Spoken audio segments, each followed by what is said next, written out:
Show full అవ్వట్లేదు why అనేది నా క్వశ్చన్. అంటే అక్కడే అర్థం అంటే బాధేస్తుంది. అంటే దీంట్లో మనం ఫాల్స్కి వెళ్ళకూడదు, జెన్యున్గా ట్రై చేసామనుకో ఒక 6 monthsలో సెటరేట్ అవుతుంది.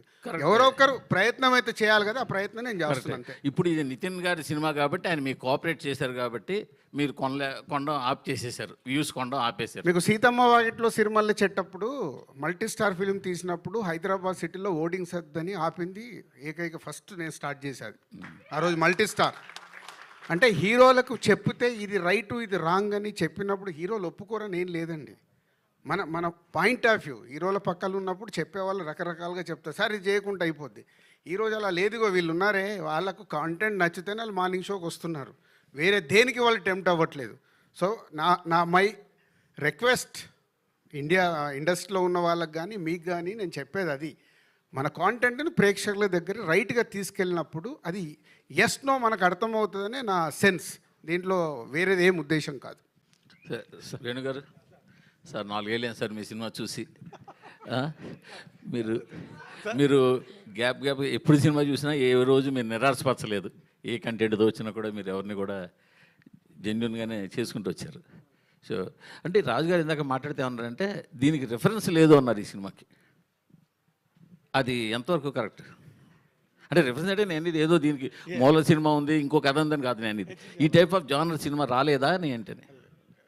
నేను ఫస్ట్ కరెక్ట్ చేస్తానండి, అంటే దీనికి 4 years పట్టలేదు. ఓకే, నేను చెప్పింది ఈ సినిమాకి 4 years అని కాదు, సినిమాకి గ్యాప్ 4 years వచ్చింది కానీ ఈ సినిమాకి 4 years పట్టలేదు. ఓకే, నేను ఏంటంటే వకీల్ సాబ్ తర్వాత అంటే మీ అందరికీ తెలిసే ఉంటుంది, నేను ఆల్రెడీ ఒక 1 year నేను ఐకాన్ అని స్పెండ్ చేశాను. తర్వాత నేను ఇది రాశాను. ఆనెస్ట్గా చెప్తున్నాను, నాకు కొంచెం ఇది నరేట్ చేసినప్పుడు కూడా I was rejected by some heroes.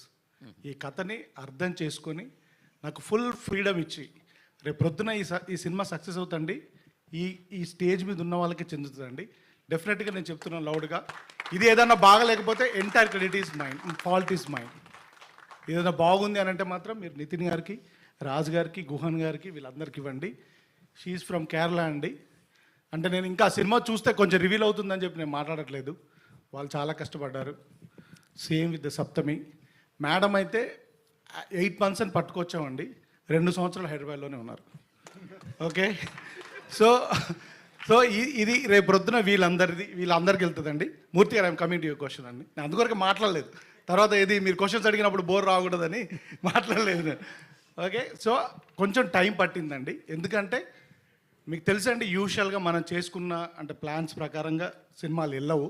ఎందుకంటే అంటే ఇది అంటే అన్నీ కూడుతున్నాయి కదా సార్ ఒక షూటింగ్ జరిగేది.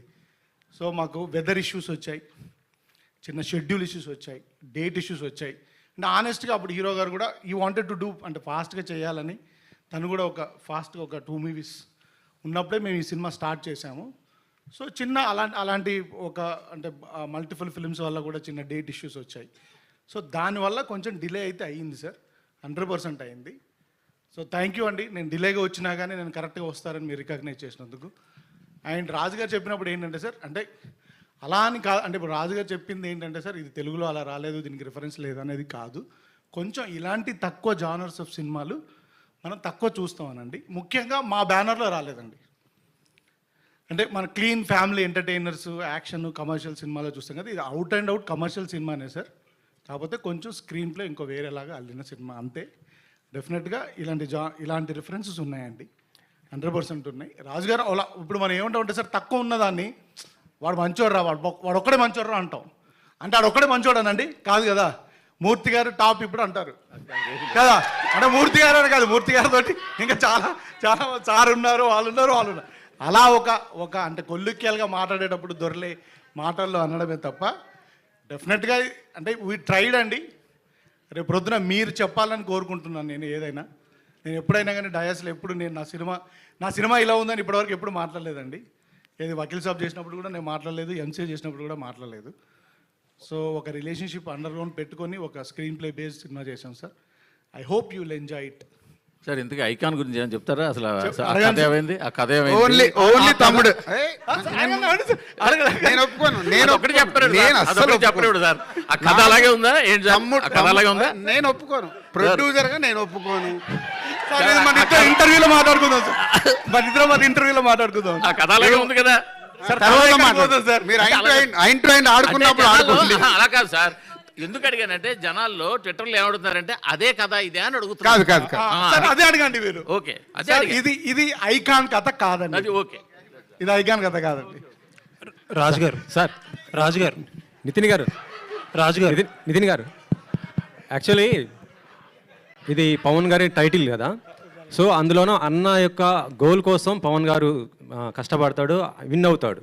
ఇందులోనేమో మీరు మీ అక్క ఒక లక్ష్యం ఒకటి ఉంటుంది, దానికోసం మీరు కష్టపడి విన్ అవుతారు. లైన్ ఈ ఆన్సర్కి నాకంటే బాగా మా డైరెక్టర్ గారు చెప్తారు. అడగండి సార్, అడగండి.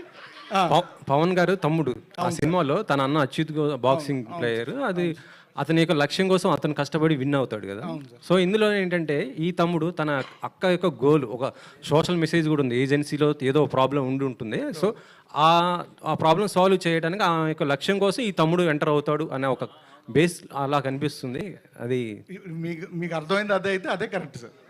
అదేనండి, మీకు అదే ట్రైలర్లో అదే అర్థమైందంటే అదే కరెక్ట్. కాదు కాదు సంక్రాంతికి వస్తున్నాం, గిఫ్ట్లు ఇచ్చాము, తమ్ముడు స్టోరీ కూడా అలానే రివ్యూ సుబ్బారావు గారు మారి ట్రైలర్ చూసి ఇంకొక చెప్పారు. అట్లా అందుకే ఎవరు మీకు తమ్ముడు కథ కరెక్ట్ చెప్పిన వాళ్ళకి మళ్ళీ ప్రొడ్యూసర్ గా గిఫ్ట్. రాజు గారు, రాజు గారు, రాజు గారు, అయితే యాక్చువల్లీ మీ స్టోరీస్ మొత్తం కూడా లేడీ పాయింట్ ఆఫ్ వ్యూస్లో వస్తున్నాయి. అంటే వకీల్ సాబ్ చూసినా అందులో లేడీస్ ప్రాబ్లమ్స్, దాని గురించి ఎంసీఏ వదిన భూమిక, ఇందులో లయ గారి క్యారెక్టర్. ఫస్ట్ సినిమా మర్చిపోయా, ఓ మై ఫ్రెండ్ కూడా అదే. ఏంటి ఎందుకని అంటే అన్ని ఇలా సార్, ఒక్కొక్కరికి ఒక సిగ్నేచర్ ఉంటుంది, ఒక ఎమోషన్ ఉంటుంది సార్. నా లైఫ్లో మా అక్క, మా అమ్మ, నా వైఫ్, నా కూతురు, ఇంతమంది లేడీస్ ఉన్నారు సార్ నా పక్కల. నా సినిమాలో ఎందుకు కూడా ఉండదు? నన్ను ఒక మాతృమూర్తి జన్మిస్తే నేను వచ్చాను. మా మదర్ అబాండెన్స్ లవ్ నేను లాయలేనండి.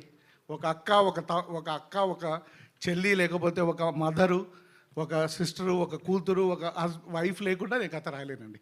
నేను ఈ క్యారెక్టర్స్ చుట్టే రాస్తాను. నేను సైన్స్ ఫిక్షన్ చేసిన ఇదే రాస్తాను, టైం ట్రావెల్ చేసిన ఇదే రాస్తాను. ఇప్పుడు ఇది ఒక ప్యారలల్ స్క్రీన్ ప్లే, ఇలాంటి ఒక ప్యారలల్ స్క్రీన్ ప్లే రాసిన అదే చేస్తానండి. నాతో వాళ్ళు ఇచ్చిన ఎమోషన్స్ దొరికిందిగా అన్ని ఉన్నాయండి నా దగ్గర, నేను అవి పంచుకుంటాను. అయితే ఈ సినిమాలో ముగ్గురు డిఓపిలు మార్చడానికి ఏంటి సార్ రీజన్? ముగ్గురు డిఓపిలు మార్చడానికి కారణం ఏంటంటే sir, only time sir.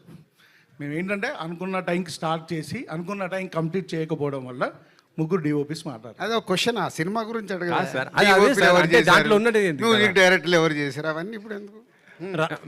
Sir నేను అందుకే తమ్ముడు గురించి అడగండి అన్నా.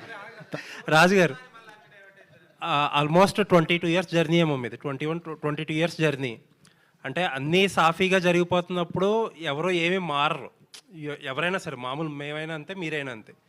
సడన్గా లాస్ట్ టైం ఒక కపుల్ ఆఫ్ మంత్స్ బ్యాక్ మీరు ఫేక్ కలెక్షన్స్ మీద చాలా ఓకల్గా ఫస్ట్ మీరే మాట్లాడారు. ఇప్పుడు ఫేక్ వ్యూస్ గురించి మాట్లాడుతున్నారు. దిల్ రాజు గారిలో ఈ మార్పు రావడానికి ట్రిగర్ అయింది కారణం ఏంటి? అంటే నాకు ఎప్పటి నుంచో లోపల అది బాధ ఉందండి.